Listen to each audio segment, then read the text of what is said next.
Beautiful sounds of the different bird species. Ono tulina Amaleewa. Ab'embali tubalina. Yeah. Bamboo shoots. Akatiko akabaala. Foraged mushroom. Kategeeza season z'enkuba. Symbolizes the rain seasons. When you see the mushroom, you know there's termites around that area. We usually harvest the green termites. It's got several health benefits. Eases on the cancer. There's more research to be done. The monkeys chatter.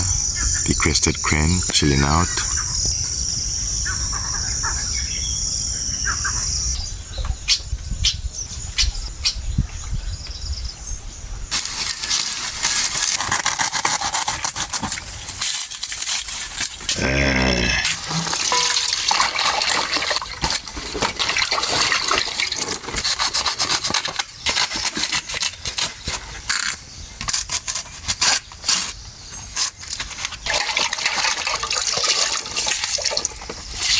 How we soften the banana fiber chai in a local dialect. Kwenda kufumba mmere ya muumbo. Ekiri Etoke yinyige mu ndagala. African culture food.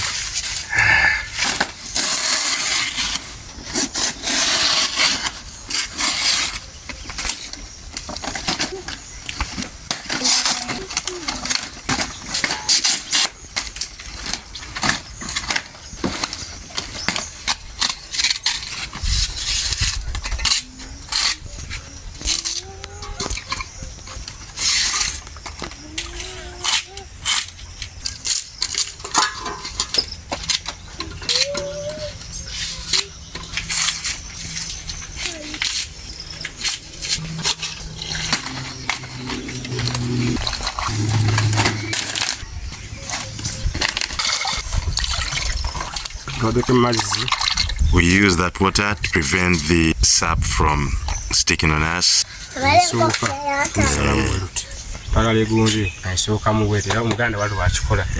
how you do it traditionally. You split the first banana for the food to soften.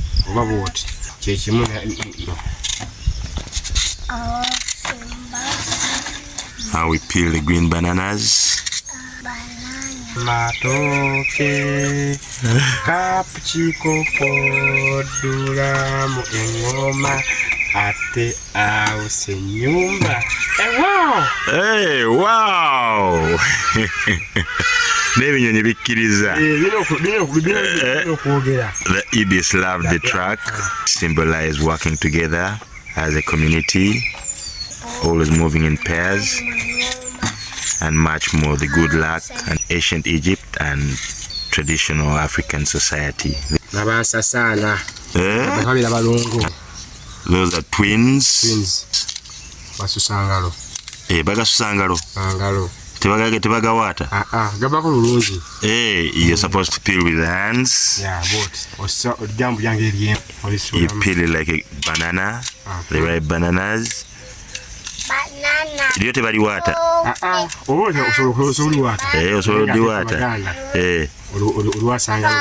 Okay, you can peel it if you wish with a knife, but traditionally in the Baganda culture we use our hands to peel the twin matooke.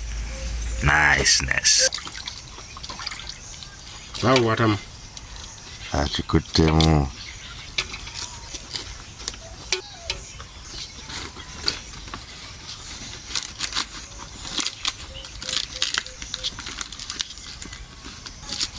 April 14th, she's going to be 4 years old, so she's 3 years. Abazadde mulabe nti abaana mbayigiriza emirimu gino. Ani yakuyigiriza okuwaata? Mama. Yakola bulungi. Kale notolaba nti Hamida kati w'amaanyi nnyo.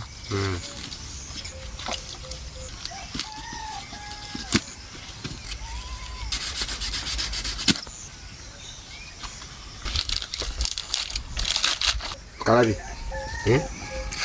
Negana uyige kana ukakola nakayiga. Nokayiga. Ajja kayiga yayize okuwaata. Mbalaba. Twisted ennyo.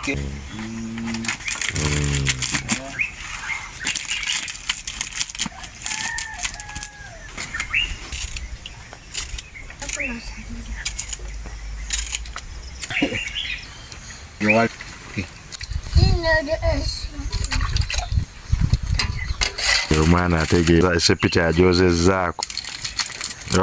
Omwana omuyonjo.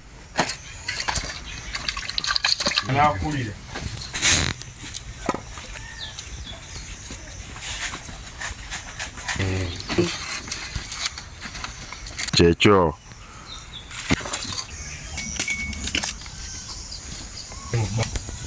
The bamboo shoots rich in dietary fiber, which helps in digestion and keeps the stomach working properly. They help prevent constipation and support a healthy gut. Naturally low in fat and calories, so they are good for people who want light, clean food that doesn't overload the body. Contain potassium, which helps regulate blood pressure and supports heart health.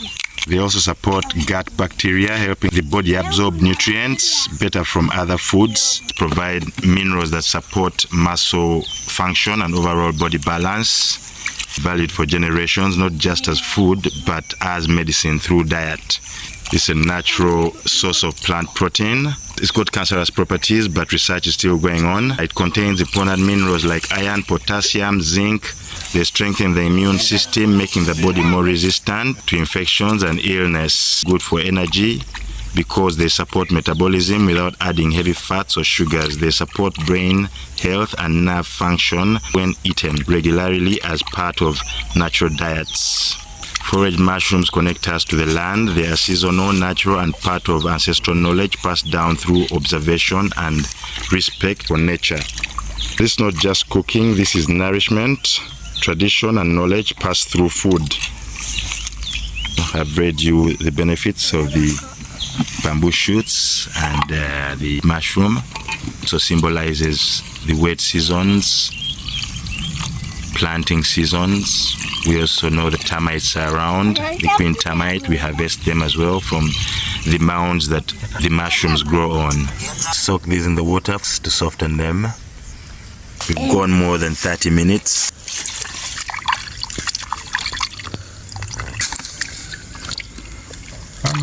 Agende embali. Utilizayo. Tunza sanga utinga ngatiri Amaleewa. Eteba afumba. Oluvu olwaggulwa lwe mwalabye lujjako. We are removing the molds that had grown there. We soak them in the water so that the stones go to the bottom or the mud. As you can see, they come with the mud.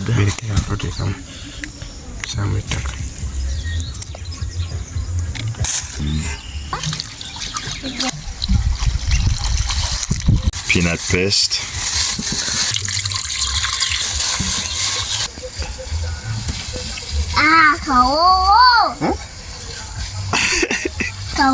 Kaoma. Tata damo tabude. Kanyewa.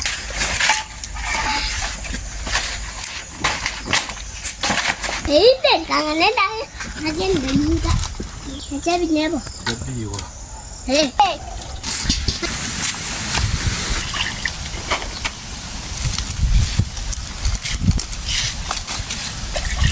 Sawa ya kunyiga toke.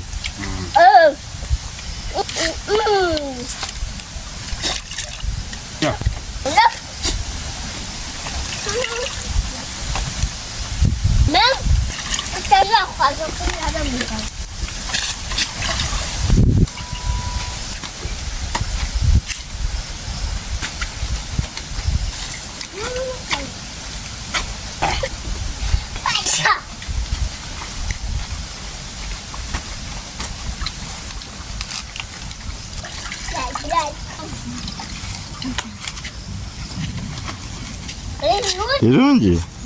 Yocha. Yocha nalia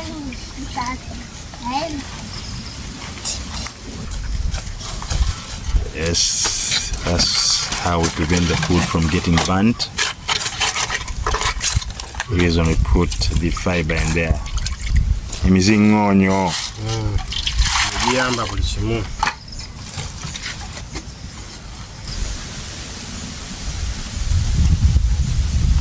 Inoku.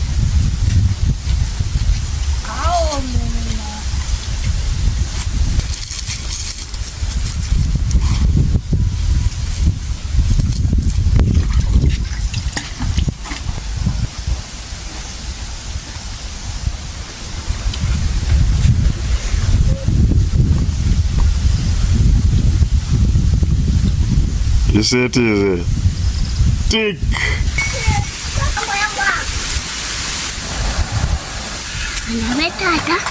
Takola. Tuli ku kiwano. Yetooke liwawaase. Aha. Yatulwadde ogambye okumpa. So muweeka alyeko.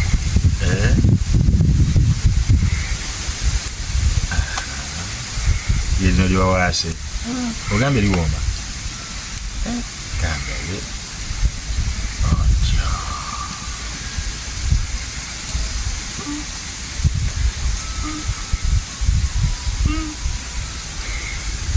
Lyawasi. Mama phone yawase ettooke kati atulamu tutestingeko. She says we need to test the Amatooke she's peeled, the green banana, and she says it tastes nice and I'm a witness to it. Well, ettooke nayo omwo. Yese bagasaze. Basigaddewo abiri.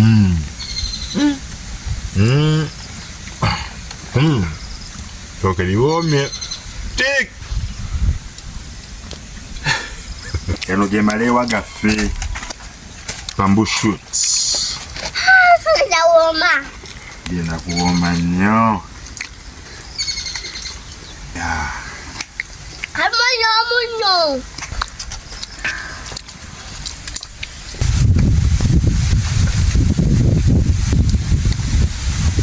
Leeta munno tuteekemu. Akawoowo akatandise okuvaamu ng'ekintu tekinnaba.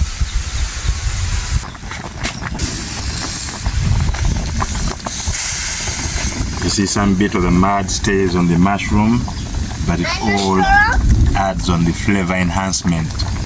You pour some of that water back. Mazzi gakatiko.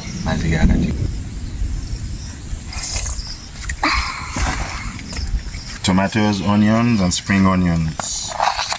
Obutungulu bungi.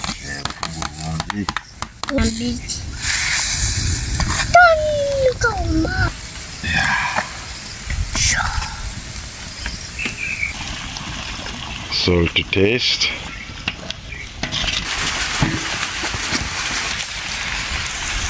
It is starting to drizzle. You get to see the aircrafts and enjoy the sounds as well.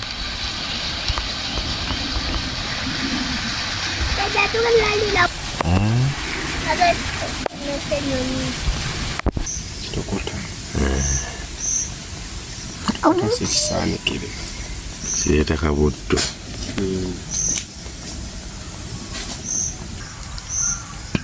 Kikwafu bulungi.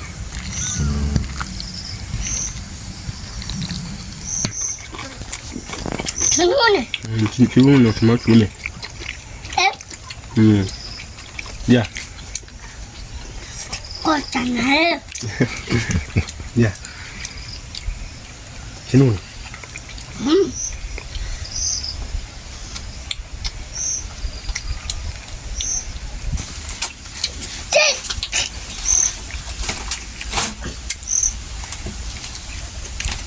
You hear the sounds of the crinifers on us. They talk at their feet.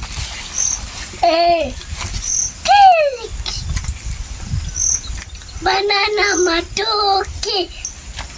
Sineno zena kuli isa.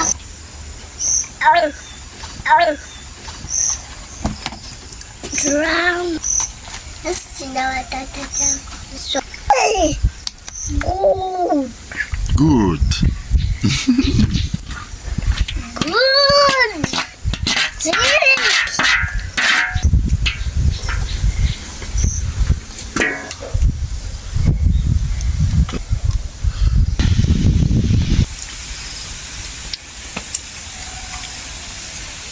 Ula.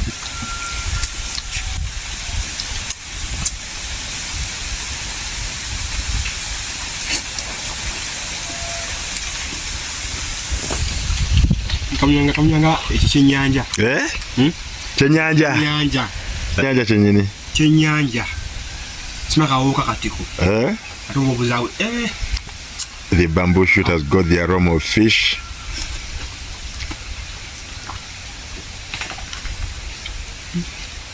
What do come in there?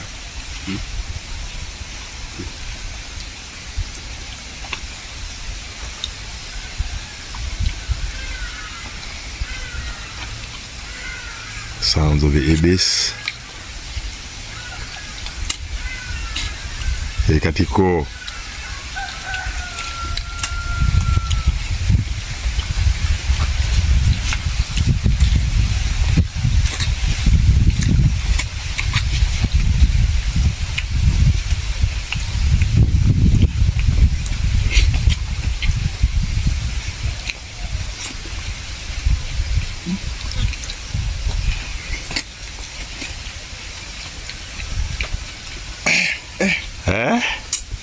Kamere keko kako kawomu ettooke lyabobedde kyesaana n'okalyako ngenda kayingira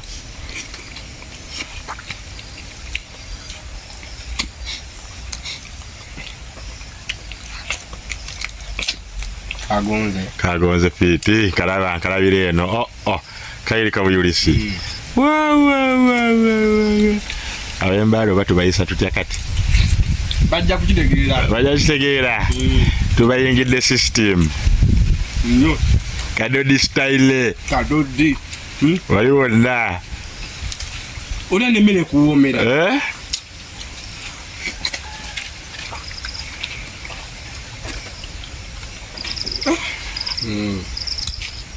atulyako abembaali batulyako ekintu n'ab'omu Asia nabo bategeera n'abachina abo kiika buyisi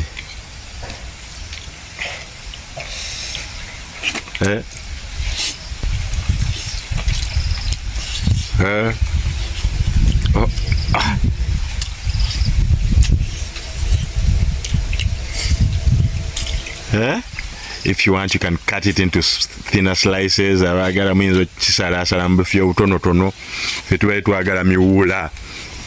Tukolagana na miwuula. Yeah.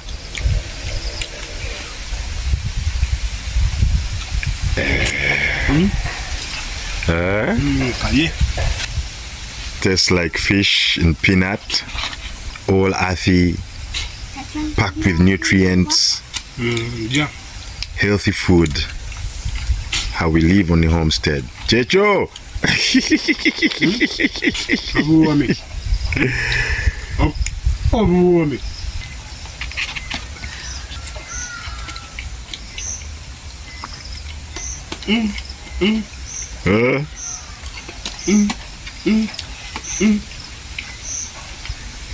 Tick! Yeah!